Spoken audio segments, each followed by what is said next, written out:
আসসালামু আলাইকুম, স্বাগত জানাচ্ছি চ্যানেল আই সংবাদে। এখনকার সংবাদ আয়োজন নিয়ে আপনাদের সাথে আছি মেহেরুন্নেসা তাহমিনা। বিস্তারিত সংবাদের শুরুতে জানিয়ে দিচ্ছি ফ্রেশ আটা ময়দা সুজি সংবাদ শিরোনামগুলো। রাজধানী সহ সারা দেশে নিরাপত্তা পরিস্থিতি স্থিতিশীল রাখতে প্রধান উপদেষ্টার নির্দেশনা। যমুনায় দেশের আইন শৃঙ্খলা নিয়ে উচ্চ পর্যায়ের বৈঠক। অভিনেত্রী নুসরাত ফারিয়া কাশিমপুর কারাগার থেকে জামিনে মুক্ত। সামাজিক যোগাযোগ মাধ্যমে শুভানুধ্যায়ীদের প্রতি কৃতজ্ঞতা। ইশরাককে মেয়র হিসেবে শপথের ঘোষণা না দিলে ঢাকা অচলের হুঁশিয়ারি। ইসির গেজেট স্থগিতে রিটের উপর হাইকোর্টের আদেশ বুধবার। সুপরিকল্পিতভাবে নির্বাচন পিছিয়ে দেওয়ার পায়তারা হচ্ছে বলে বিএনপির অভিযোগ। অপরাধীর বিচারে বাধা সৃষ্টি বন্ধু প্রতিবেশীর কাজ নয় মন্তব্য। এবং দেশে স্যাটেলাইট ভিত্তিক ইন্টারনেট সেবা স্টারলিংকের আনুষ্ঠানিক যাত্রা শুরু। সর্বনিম্ন প্যাকেজ ৪,২০০ টাকা।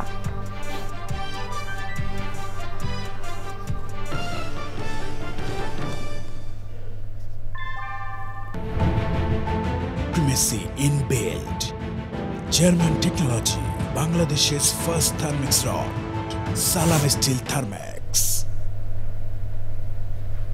সংবাদ শিরোনামগুলো জানাচ্ছিলাম। এখনকার এই সংবাদ আয়োজন একই সঙ্গে চ্যানেল আই এর ইউটিউব চ্যানেলে এবং চ্যানেল আই এর ওটিটি প্ল্যাটফর্ম আই স্ক্রিনে লাইভ স্ট্রিম হচ্ছে। এবার যাচ্ছে বিস্তারিত প্রসঙ্গে। রাজধানী সহ সারা দেশের নিরাপত্তা পরিস্থিতি স্থিতিশীল রাখার উপর গুরুত্ব আরোপ করেছেন অন্তর্বর্তী সরকারের প্রধান উপদেষ্টা অধ্যাপক মোহাম্মদ ইউনূস। রাষ্ট্রীয় অতিথি ভবন যমুনায় প্রধান উপদেষ্টার সভাপতিত্বে দেশের সার্বিক আইনশৃঙ্খলা পরিস্থিতি নিয়ে এক উচ্চ পর্যায়ের বৈঠকে তিনি এই বিষয়ে নির্দেশনা দিয়েছেন। বৈঠকে দেশের বিভিন্ন এলাকার আইনশৃঙ্খলা পরিস্থিতির পর্যালোচনা করা হয়। নিরাপত্তা বাহিনীর ঊর্ধ্বতন কর্মকর্তারা এই বিষয়ে প্রতিবেদন উপস্থাপন করেন। প্রধান উপদেষ্টা রাজধানী সহ দেশের সর্বত্র নিরাপত্তা পরিস্থিতি স্থিতিশীল রাখার উপর গুরুত্ব আরোপ করে কয়েকটি গুরুত্বপূর্ণ ঘটনার ক্ষেত্রে নিরাপত্তা বাহিনীর ভূমিকার প্রশংসা করেন। স্বরাষ্ট্র উপদেষ্টা জাহাঙ্গীর আলম চৌধুরী, পররাষ্ট্র উপদেষ্টা মোহাম্মদ তৌহিদ হোসেন এবং জাতীয় নিরাপত্তা উপদেষ্টা ডক্টর খলিলুর রহমান, সেনাপ্রধান জেনারেল ওয়াকারুজ্জামান, নৌবাহিনী প্রধান অ্যাডমিরাল মোহাম্মদ নাজমুল হাসান এবং বিমান বাহিনী প্রধান এয়ার মার্শাল হাসান মাহমুদ খান ও অন্যান্য ঊর্ধ্বতন কর্মকর্তারা বৈঠকে অংশগ্রহণ করেন। রাজধানীর ভাটারা থানায় জুলাই অভ্যুত্থানের সময় হত্যাচেষ্টার অভিযোগে করা মামলায় গ্রেফতার চলচ্চিত্র অভিনেত্রী নুসরাত ফারিয়া কাশিমপুর কারাগার থেকে জামিনে মুক্তি পেয়েছেন।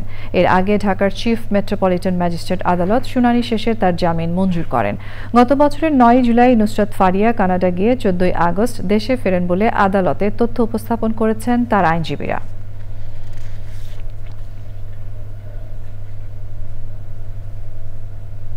ইশরাক হোসেনকে ঢাকা দক্ষিণ সিটি কর্পোরেশনের মেয়র হিসেবে শপথ পড়ানোর ঘোষণা বুধবারের মধ্যে না আসলে ঢাকা অচলের হুঁশিয়ারি দিয়েছেন সমর্থকরা। নগর ভবনের সামনে ৬ষ্ঠ দিনের ব্লকেট কর্মসূচিতে এই ঘোষণা দেওয়া হয়। বুধবার সকাল ১০টা থেকে নগর ভবনের সামনে অবস্থান কর্মসূচি পালন করবেন তারা।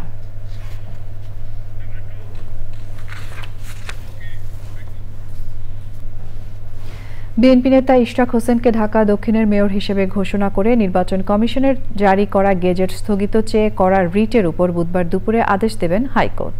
শুনানি শেষে বিচারপতি মোহাম্মদ আকরাম হোসেন চৌধুরী ও বিচারপতি দেবাশিস রায় চৌধুরীর বেঞ্চ ওই আদেশ দেন। রিট আবেদনকারীর আইনজীবী মোহাম্মদ হোসেন আদালতকে বলেছেন, ইশরাককে মেয়র ঘোষণা করে যে রায় দেয়া হয়েছে তা পক্ষপাতদুষ্ট। আর ইশরাকের আইনজীবী মাহবুব উদ্দিন খোকন বলেছেন, জনস্বার্থের আড়ালে সাবেক মেয়র তাপসের পক্ষে ওই আবেদন করা হয়েছে। এমনকি আবেদনকারীর যোগ্যতা নিয়েও প্রশ্ন তুলেছেন তিনি। তারা চান ২৬শে মে ইশরাক মেয়র হিসেবে শপথ নেবেন। ২০২০ সালের ১ ফেব্রুয়ারি ঢাকা দক্ষিণ সিটি নির্বাচনে আওয়ামী লীগের প্রার্থী শেখ ফজলে নূর তাপস মেয়র নির্বাচিত হন। নির্বাচনে অনিয়ম ও দুর্নীতির অভিযোগ তুলে ফল বাতিল চেয়ে ২০২০ সালের ৩রা মার্চ মামলা করেন ইশরাক। সরকার পতনের পর গত ২৭শে মার্চ ইশরাক হোসেনকে মেয়র ঘোষণা করেন ঢাকার প্রথম যুগ্ম জেলা জজ ও নির্বাচনী ট্রাইব্যুনাল। ২৭শে এপ্রিল গেজেট প্রকাশ করে নির্বাচন কমিশন। ইশরাক হোসেনকে মেয়র ঘোষণা করে দেয়া রায় ও ডিক্রির বিরুদ্ধে আপিল করতে আইনি নোটিশ দেন রফিকুল ইসলাম ও মামুনুর রশিদ নামে ২ ব্যক্তি।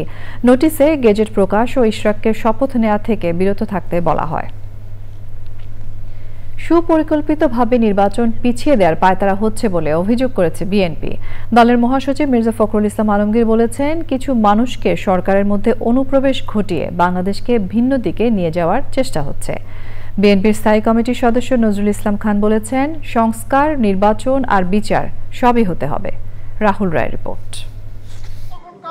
প্রায় প্রতিদিনই বিভিন্ন আলোচনায় অংশ নিচ্ছেন বিএনপি নেতারা।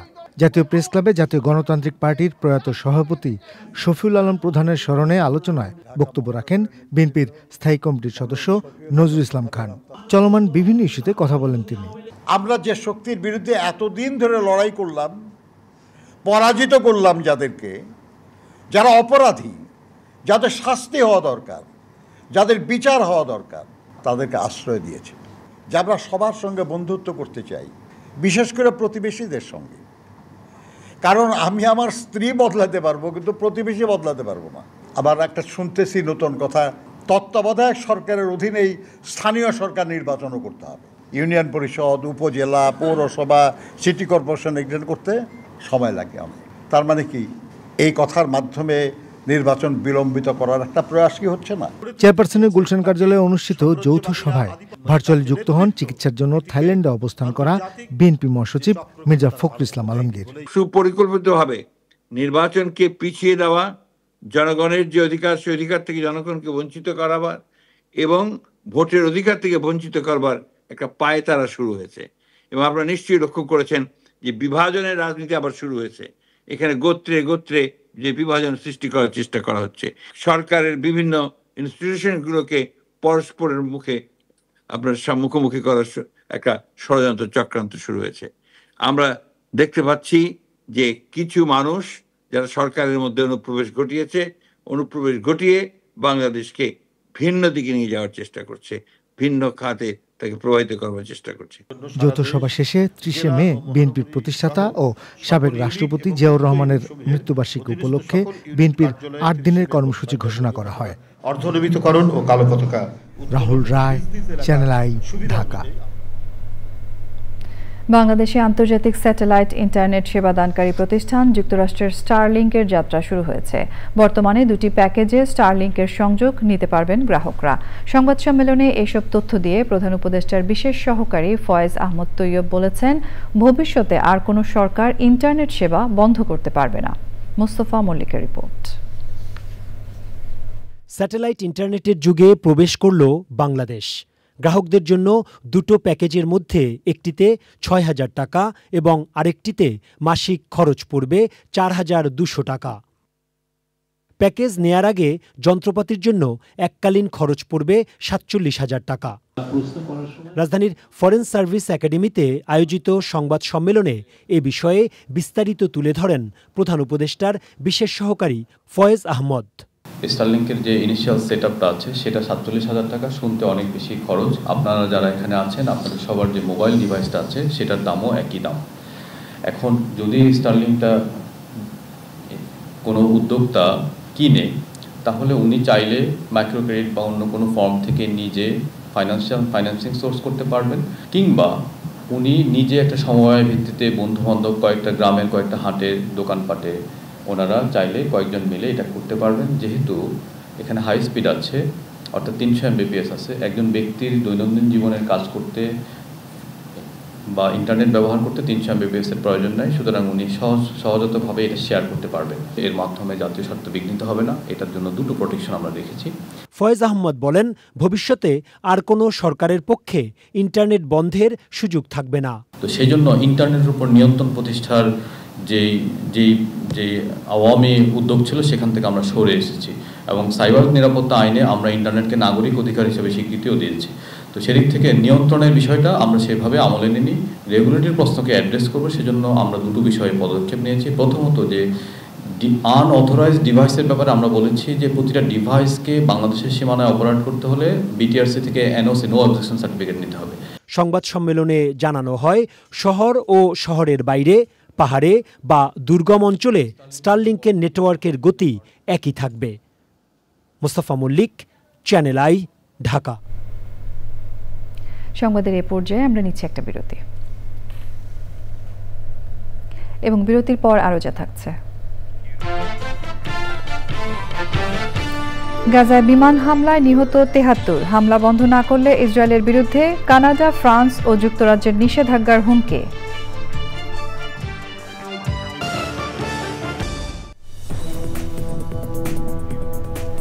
স্বাগত জানাচ্ছি আরও একবার চ্যানেল আই সংবাদে।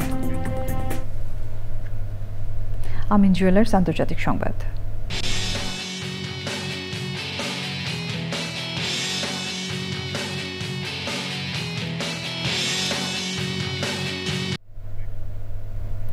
ফিলিস্তিনের দক্ষিণাঞ্চলীয় শহর খান ইউনিস থেকে ফিলিস্তিনিদের সরে যাওয়ার নির্দেশের পর মধ্যরাত থেকে ইসরায়েলি বিমান হামলায় ৭৩ জন নিহত হয়েছে। এই ঘটনায় আহত হয়েছে ৫০ জনের বেশি সাধারণ মানুষ। এখনও অনেকে ধ্বংসস্তূপের নিচে আটকা পড়ে আছে বলে জানিয়েছে দেশটির স্বাস্থ্য মন্ত্রণালয়। এবার রয়েছে কৃষি সংবাদ।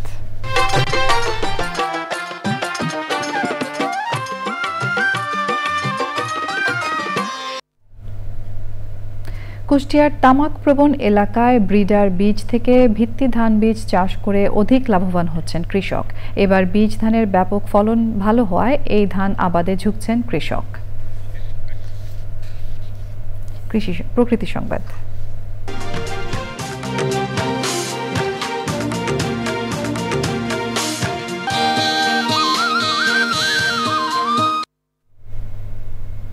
টাঙ্গাইলের বাসাইলে তামাক নিয়ন্ত্রণ আইন বাস্তবায়ন ও তামাক মুক্তকরণ কারণে সম্ভাব্য করণীয় বিষয়ে কর্মশালা হয়েছে। উপজেলা পরিষদ কার্যালয়ে কর্মশালায় টাস্ক ফোর্স কমিটির সদস্য ও কর্তৃত্বপ্রাপ্ত কর্মকর্তারা অংশ নেন। মূল প্রবন্ধ উপস্থাপন করেন উপজেলা সহকারী কমিশনার মোহাম্মদ নিয়ামতুল্লাহ। বক্তব্য রাখেন উপজেলা নির্বাহী অফিসার আকলিমা বেগম, উপজেলা স্বাস্থ্য ও পরিবার পরিকল্পনা কর্মকর্তা ডাক্তার শার্লি হামিদ, কৃষি কর্মকর্তা শাহজাহান আলী, উপজেলা পরিবার পরিকল্পনা কর্মকর্তা ডাক্তার রূপ জিন্নাত রিয়া সহ অন্যরা। এক্সিম ব্যাংক বাণিজ্য সংবাদ।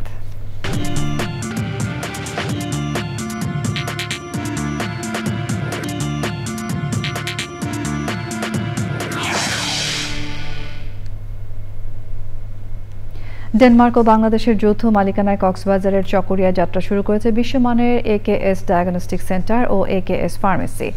মঙ্গলবার চকরিয়া থানার পাশে মিনার সেন্টারে AKS খান ফার্মাসিউটিক্যালস লিমিটেডের ৬ নম্বর ফার্মেসির উদ্বোধন করা হয়। অনুষ্ঠানে প্রধান অতিথি ছিলেন গ্রুপের চেয়ারম্যান AK শামসুদ্দিন খান। বিশেষ অতিথি ছিলেন ডেনমার্কের investment fund for developing countries IFU এর ডিরেক্টর ক্লাউস প্রেভেনসেন। AKS খান ফার্মাসিউটিক্যালসের পরিচালক ও প্রধান নির্বাহী কর্মকর্তা আল এমরান চৌধুরীর সঞ্চালনায় অনুষ্ঠানে আরও অংশ নেন কোম্পানির ব্যবস্থাপনা পরিচালক সামানজার এস খান। চকরিয়া ও তার আশেপাশের অঞ্চলে দ্রুত উন্নয়নশীল অবস্থার কথা তুলে ধরে বক্তারা বলেন, সময়ের সাথে সাথে চকরিয়া একটি উদীয়মান এলাকায় রূপান্তরিত হচ্ছে, যেখানে আধুনিক নাগরিক সুবিধা ও অবকাঠামোগত উন্নয়ন দ্রুত গতিতে এগিয়ে চলেছে। সংবাদের এই পর্যায়ে আমরা নিচ্ছি আরও একটা বিরতি।